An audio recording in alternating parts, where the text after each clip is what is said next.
New Horizons Radio. Bienvenidos, señores, regresamos acá a New Horizons Radio y como habíamos dicho, en el día de hoy tenemos la entrevista principal con la licenciada Clarisa Guerrero, directora académica de New Horizons para los niveles de primero a cuarto. Clarisa, bienvenida de nuevo. Gracias, muchísimas gracias. En el día de hoy vamos a tratar un tema para nada agradable, porque de lo que vamos a hablar es de fenómenos naturales que causan grandes trastornos y cómo esto impacta en la familia y cómo impacta, digamos, en el desarrollo de los niños. Digamos un fenómeno como un terremoto. Obviamente, yo supongo que tú me vas a decir que lo más importante es volver a lo normal o volver a la rutina lo antes posible. Háblanos un poquito, ¿cómo se logra eso? Mire, es algo difícil, sin embargo, cuando hablamos, lo que causa esto son estrés postraumático. O sea, si le queremos poner un nombre, lo que causan este tipo de situaciones es estrés postraumático en las personas, que tiene diferentes síntomas. Ahora bien, cuando es... Parecido a lo que cuando un soldado va a la guerra. Exactamente, pero Okay. ¿Cuál es la diferencia? Que eso yo lo quería aclarar. Hay muchísimo mejor pronóstico psicológico cuando es un fenómeno natural que cuando es provocado por el hombre. Cuando es Hay algo mucho mejor pronóstico cuando es un psicológico, fenómeno natural. claro que sí. El ser humano perdona más a la naturaleza que al hombre. O sea que cuando es de la guerra es más difícil, Es el mucho, trauma. claro, mucho más difícil y mucho más drástico, porque se siente que es una injusticia a nivel psicológico inconsciente. Mientras que la naturaleza es algo imprevisto, algo que o sea, nadie no puedo haber... echarle la culpa a nadie más que a Dios y ahí no puedo. Exactamente, y algo que tal vez no pude haber previsto, algo que no, que como usted dice, no es culpa de nadie. Entonces, bien, sí, lo más ideal es que el ser humano se pueda reintegrar a su vida natural lo antes posible. Pero si tu vida natural, vamos a suponer que, digamos el caso de Haití, bueno, yo iba a esa escuela y esa escuela se demolió. En Puerto Rico hemos visto bastantes casos parecidos, que hoy en día las infraestructuras están destruidas. Entonces ya yo no puedo volver a mi escuela. Así es. Y en el caso más traumático, digamos que perdimos algunas personas, digamos que perdí un compañerito, la profesora, ¿tú entiendes? O sea, ¿qué hacemos en ese caso? Mire, hay algo muy peculiar que muy pocas personas toman en cuenta en los protocolos de estrés postraumático. O sea, cuando pasan estas situaciones y van de una vez los psicólogos a trabajar, lo más importante son las primeras 72 horas. Eso Las primeras 72 horas. Eso hace la diferencia para que el trauma se instaure o no, aunque no parezca. La narrativa que se le tiene a esa persona, el trato, muchas veces es más importante que atender la parte física, evidentemente a menos que haya desangramiento o lo que sea, mirar a la persona a los ojos, agarrarlo, decirle, tú estás acompañado, yo estoy aquí. Esa conexión que hace el cerebro de algo positivo ante lo negativo que ha pasado. Hay una persona asistiéndome, no estoy solo, tengo con quién hablar.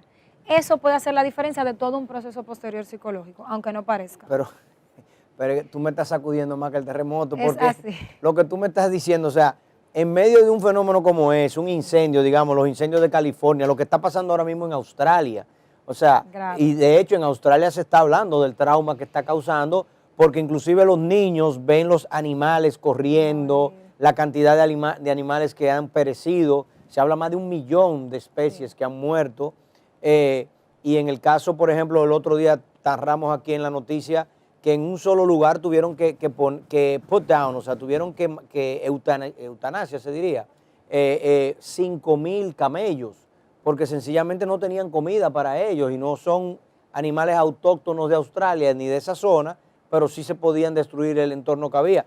Entonces, en medio de algo tan traumático como eso, todos nosotros lo que atinamos, por decirlo de una forma, es atender la parte física. Todo el mundo se olvida fuera de que tú estés vivo. Ah, no, él está vivo y está en la clínica. Ya, ahí terminó. Sí, pero no debe ser. No, lo que tú estás diciendo es que precisamente hay que abocarse más a aquello que a lo físico. Hay que, evidentemente, saber que la persona va a sobrevivir, ante todo. Sí, obviamente. Pero la parte psicológica, las primeras 72 horas es fundamental. Todos los protocolos de estrés postraumático, de hecho, cuando van, por ejemplo, un campamento, vamos 20 psicólogos, esos psicólogos no pueden durar más de 4 días en ese campamento, porque se contaminan tanto a nivel emocional que tiene que venir un relevo. y cada 4 días O sea, hay ellos un se relevo. cargan. Es la carga Porque al emocional. final el psicólogo se la coge para él. Claro, por decirlo de una se forma. carga porque está viendo personas morir, está viendo personas que han perdido y tiene que sostener a nivel emocional a ese otro ser humano. Y O sea, se drena. Se drena y es muy importante hacer esa rotación, pero que haya esa asistencia psicológica, porque de eso va a depender que salga más rápido o no esa sociedad en general de ese hecho. No solo por el hecho de que las personas estén traumadas o no. Evidentemente una persona sana a nivel psicológico y emocional puede volver a trabajar más rápido, puede echar a su familia adelante, Claro. etcétera, etcétera. Entonces es muy importante las primeras 72 horas. En el caso de Australia es muy peculiar porque constantemente está habiendo una revictimización. ¿A qué llamamos eso? A que constantemente siguen pasando hechos lamentables. Y eso es más complejo. Porque cuando pasa un terremoto grande, hay réplicas, pero ya como ser humano entendemos, ya esto va a pasar, esto va a mejorar, poco a poco todo vuelve a la normalidad, recibimos ayudas. Ahora, en Australia ahora mismo hay una ansiedad difusa porque nosotros no sabemos cuándo eso va a terminar.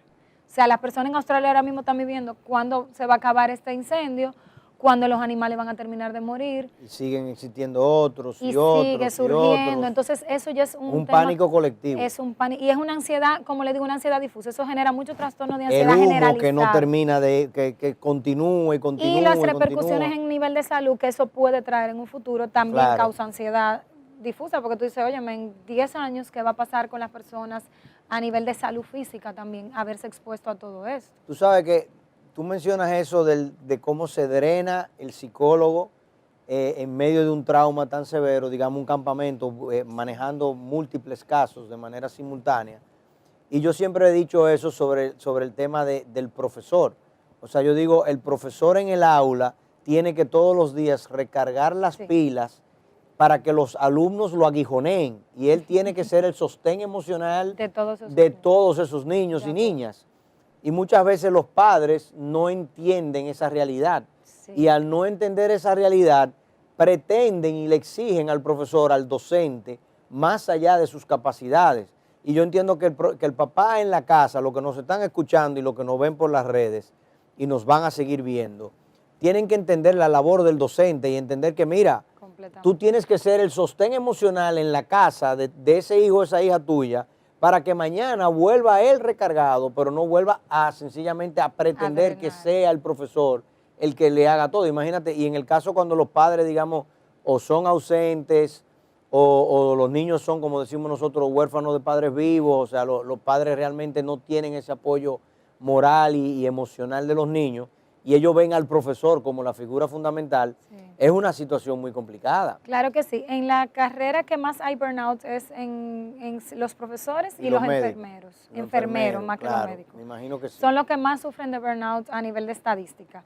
Y definitivamente cuidar el clima en los maestros, mantenerles motivados, ya es un poquito de parte de la gerencia, pero también en que los padres puedan hacer su labor es fundamental, porque ya la carga del maestro es bastante y a eso se le suma, como usted dice, y no podemos negarlo y debemos hacerlo así, que a nivel emocional el maestro debe estar bien para poder recibir y atender a esos niños, que van a haber muchos que van a estar muy bien, pero van a haber otros que tengan otras necesidades y es nuestra responsabilidad atender a ellas. Sí, de hecho, uno de los trabajos que ganó el año pasado en Global Expo fue de unas alumnas que trabajaron el tema del burnout docente precisamente. Vamos a hacer una breve pausa y cuando regresemos, Clarisa, vamos a hablar entonces como sociedad qué nosotros tenemos que hacer para desde el punto de vista psicológico, postraumatológico, llamémoslo así, manejar esas situaciones de desastre. Volvemos en unos instantes. New Horizons Radio. Bien, continuamos acá en New Horizons Radio con Clarisa Guerrero, hablando de los traumas psicológicos que conllevan estos fenómenos naturales como son terremotos, incendios, huracanes, tornados, etcétera. En el caso dominicano, entonces ya nosotros como nación, digamos, que quisiéramos organizarnos para ser prevenidos y precavidos en caso de este tipo de incidente. Tú dices que las primeras 72 horas son fundamentales. Así es. Y nosotros como nación tenemos que tratar de lograr restablecer de la manera más rápida y posible toda nuestra fuerza laboral y nuestra ciudadanía, por decirlo de una forma, porque lo que tú quieres es que todo el mundo pueda rápidamente volver a sus lugares de trabajo, a ser un ente productivo y no tener escenarios y escenas parecidas a lo de los norteamericanos que regresan de la guerra, Sí. que terminan siendo sencillamente parásitos sociales porque no son capaces de reinsertarse por el PTSD, el Post Traumatic Syndrome. Entonces, en el caso dominicano, por ejemplo, ¿existe ustedes están como psicólogos y traumatólogos del tema emocional inscritos con la defensa civil? Realmente no. En nuestro país no existe tal cosa como... No existe tal cosa. No existe tal cosa como que haya un plan donde a nivel psicológico, ojo, que es lo que estamos hablando, podamos dar una asistencia formal ante estos hechos. Evidentemente, muchas instancias que son privadas asumen la responsabilidad social y prestan la ayuda, conglomeran a sus Pero, por ejemplo, especialistas. pasa como nos dijo el agregado de la embajada haitiana hace una semana, que en Haití, por ejemplo, luego del terremoto, tuvieron muchos médicos y personas emergencistas que bajaron a Haití a operar y hacer una labor, digamos, 2 horas, 4 horas, o un día, 2 días, pero luego dejaban el Ya. postraumático allí Así y el es. postoperatorio, entonces eso realmente no resuelve nada. En absoluto. Entonces, que tú tengas 1 o 2 universidades o instituciones aisladas que de manera fortuita, eso no es una garantía para una nación, o sea, eso no nos garantiza realmente un cambio fundamental. O sea que en definitiva vamos a tener que invitar acá a New Horizons Radio a las personas de la defensa civil que vengan por acá, inclusive de la Asociación de Psicología, del colegio. Hay un colegio de Dominicano, psicología. el CODOPSI, ¿Y el qué Colegio hace Dominicano el de Colegio Psicología. Dominicano de Psicología? Ellos congregan a los psicólogos, es importante tener su número de colegiatura Ok, y estar... todos están colegiados. Es lo ideal, que todo psicólogo que tenga un S4 es clínico y que esté habilitado y esté trabajando, esté colegiado en el Colegio Dominicano. Pero no de es Psicología. una exigencia Eh, para tú poder Para poder tener el ejercer no es S4. una exigencia, no, para el exequatur no es una exigencia. Ya. Claro, el exequatur solo lo adquiere el psicólogo clínico, ya si es laboral o educativo no lo necesita, pero no es una exigencia como tal. Ahora sí es lo ideal porque a partir de allí pues se gestan muchas actividades, no tan solo formativas, sino digamos que poder organizar un poquito más temas de salud mental en nuestro país, que se necesita mucho, porque una nación con una salud mental buena es una nación que sale adelante, Claro. que trabaja, que sus niños y todo el que conforme esa sociedad, pues definitivamente va por el mejor camino. Y entonces, por ejemplo, temas como, así ya que me asaltan inmediatamente, temas, por ejemplo, como traumas psicológicos como el suicidio, se elevan durante situaciones como esta. Mire, podemos determinar que 3 meses luego del acontecimiento, entonces la persona tiene estrés postraumático. Porque primero pueden ser solo secuelas inmediatas de la alta Físicas. ansiedad, no, o de la alta ansiedad de lo que está pasando. Y es Ok. normal que una persona sienta ansiedad ante una situación así. Luego de 3 meses, si estos síntomas perduran, entonces sí le podemos llamar estrés postraumático. Pero ya temas de suicidio, al menos que hayan situaciones anteriores que se le agreguen este estrés, no pasan luego de que una persona sufre durante un tiempo el estrés postraumático. O sea, digamos que luego de 3 meses te diagnostican, mira, sí, definitivamente tú quedaste con secuelas de este evento. Luego de un tiempo arrastrando esto sin trabajarlo, entonces sí puede haber suicidios, brotes de esquizofrenia. O sea, el estrés postraumático puede derivar en otras... ¿Esquizofrenia? Sí. Yo pensaba que la esquizofrenia era una condición congénita. No necesariamente. ¿En Pueden, serio? sí, pueden haber factores de crianza que te predispongan y luego un hecho detonarlo Ajá. en ti, claro que sí. O sea, hay situaciones que te pueden llevar a la esquizofrenia. Detonarte una esquizofrenia que está ahí guardada, digamos, no necesariamente por un tema biológico, Pero sino no por sigue temas... siendo congénita. No, porque No. no necesariamente tiene que ser algo biológico, sino que Ok. dentro de tu entorno, sobre todo en la infancia, se gesta el esquizofrénico. Dentro de tu entorno en infancia, digamos que se dieron algunos factores para que tú tengas eso ahí como que guardadito y luego si se da un hecho muy traumático o un alcoholismo severo, drogadicción severa también, entonces puede detonar. Ok, entonces, visto esto, en República Dominicana no tenemos protocolos, no tenemos un esquema creado para trabajar como No está en mi sociedad. conocimiento, ni lo he visto nunca en la defensa civil. Nos pueden llamar Sí, no, vamos a llamarlo, entrevistarlo y llamarte a ti para que participes de la Claro que entrevista, sí. obviamente, como miembro del staff de New Horizons, porque lo que queremos es crear conciencia sobre esta situación. Sí. Y obviamente educar a nuestros niños para que nuestros alumnos y alumnas tengan una mejor idea de cómo deben ellos de participar dentro de un evento como este.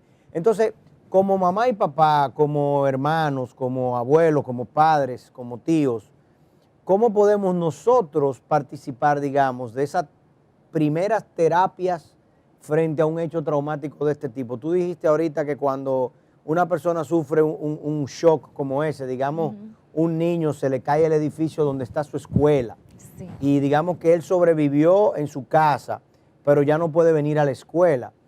¿Qué puede hacer mamá? ¿Qué puede hacer papá? ¿Qué pueden hacer los hermanos? ¿Cómo nosotros, miren esa escuela que está ahí en pantalla, que fue, me parece que eso fue en Haití, en el 2010, aunque yo vi algunas imágenes de Puerto Rico con parecidas, no tan devastadoras, pero obviamente la estructura destruida. Tú dices que uno debe de tomarlo y garantizarle que hay un acompañante, que hay una garantía de Sí, humana. lo más alrededor de él. importante es la narrativa, o sea, ser positivos ante el hecho, irradiar esperanza ante el hecho. Y la mejor forma de sanar muchas veces es ayudando. Esas personas que quedan habilitadas y que tienen la posibilidad, ir a ayudar al que no ha tenido esa posibilidad. Y aunque no parezca, eso es una forma de sanar y de tú poder reparar tu propio trauma, porque tú estás reparando lo mismo que te ha ocurrido de alguna manera y estás ayudando a otros. O sea, el voluntariado te ayuda El a ti a voluntariado remediarte a ti ayuda también. mucho, sí. Si usted se fija, muchas de las fundaciones a nivel mundial que surgen son de madres que tienen niños con una condición o de personas que se le ha muerto un hijo por X o por Y. Y es que una forma natural, humana y resiliente es buscar ayudar a otro para que a otro no le pase lo mismo. Lo mismo que te O pasó a ti. reparar lo que a uno le ha pasado. Sí, Entonces, claro. eso es muy importante, que los adultos lleven a los niños y lo ayuden a cooperar. Incluso en los países que no ha ocurrido, o sea, nosotros, hermanos que estamos cerca, llevar a los niños y a las personas a ayudar, porque el otro necesita ese apoyo, en ese momento necesita saber que el mundo es un lugar bueno, que no porque esto pasó todo va a ser una tragedia, porque eso es lo que luego se inscribe en el cerebro. Y como ser humano que estoy ayudando al otro, me ayuda a mí a tener un colchón emocional para cuando pasan ese tipo de situaciones, también el cerebro generaliza, bueno, no todo es negativo, hay O sea algo que, por positivo ejemplo, dentro de las lo ayudas negativo. que nosotros organizamos para Haití en el 2010 y la que vamos a organizar ahora para Puerto Rico, es una forma de que los propios Así alumnos es. vayan manejando esa situación Así y les es. sirve, digamos, para ellos enfrentarla en su trauma personal.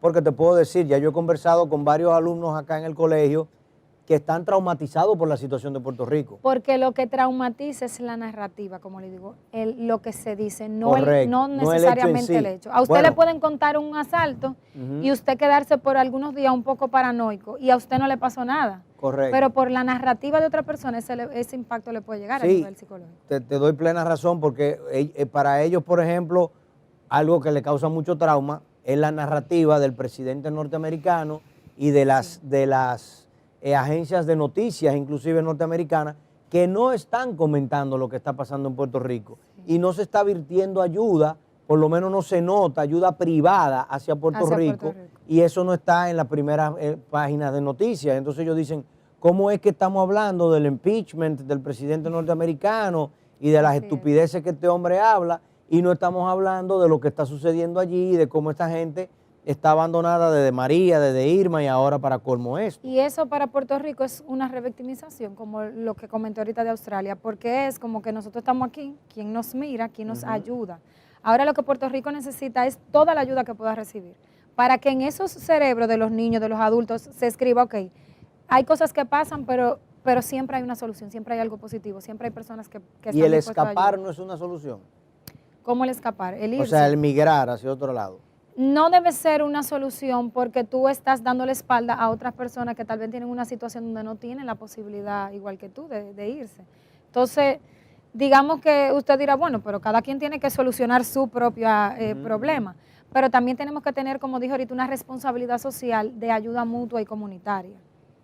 Bueno, vamos a nosotros tratar todos de ir en auxilio de Puerto Rico. Así es. Y de obviamente ya van a escuchar por acá por New Horizons las cosas que vamos a estar haciendo para consolidar la ayuda hacia la hermana nación de Puerto Rico. Los puertorriqueños, al igual que los dominicanos, somos todos caribeños y hablamos español.